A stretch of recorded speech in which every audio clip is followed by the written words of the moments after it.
ગુજરાતની આ શાળાઓના હજારો શિક્ષકો અને કર્મચારીઓ વર્ષોથી જે ક્ષણની રાહ જોઈ રહ્યા હતા, શું તે ક્ષણ ખરેખર આવી ગઈ છે?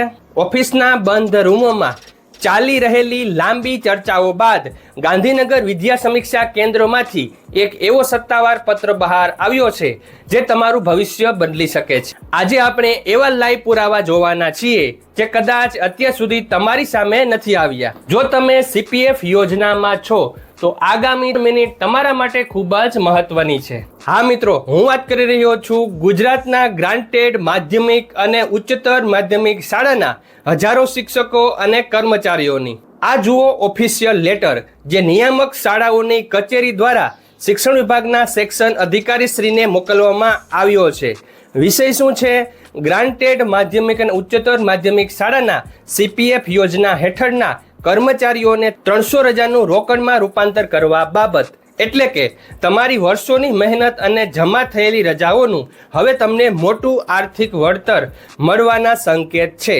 પણ થોભો, આ પત્ર અત્યારે જ કેમ બહાર આવ્યો? તેની પાછળ એક ખૂબ જ પોઝિટિવ અપડેટ છુપાયેલી છે જે તમને ખુશ કરી દેશે. આ પત્ર પાછળનું અસલી કારણ છે તાજેતરમાં લેવાયેલો એક મોટો નિર્ણય. શિક્ષણ વિભાગે CPF યોજના ધરાવતા અનુદાનિત ખાનગી પ્રાથમિક શાળાના શિક્ષકો માટે નિવૃત્તિ કે અવસાનના કિસ્સામાં 300 દિવસની જમા રજાઓનું રોકડમાં રૂપાંતર મંજૂર કરી દીધું છે. બસ આ જ ન્યાય હવે માધ્યમિક અને ઉચ્ચતર માધ્યમિકના મિત્રોને પણ મળવા જઈ રહ્યો છે. આપણા કર્મચારી સંઘ સંકલન સમિતિ અને શૈક્ષિક મહાસંઘે એપ્રિલ 2026માં ગાંધીનગરમાં જે જોરદાર રજૂઆતો કરી હતી, આ પત્ર તે રજૂઆતોની મોટી સફળતાનો પ્રથમ પુરાવો છે. નિયામક શ્રીની કચેરીએ શિક્ષણ વિભાગને સ્પષ્ટ શબ્દોમાં સત્વરે નિર્ણય લેવા માટે લેખિત ભલામણ કરી દીધી છે. આનો સીધો અર્થ એ છે કે ફાઇલ હવે અંતિમ ચરણમાં છે અને ટૂંક સમયમાં જ તમને ખૂબ જ મોટા અપડેટ મળી શકે છે.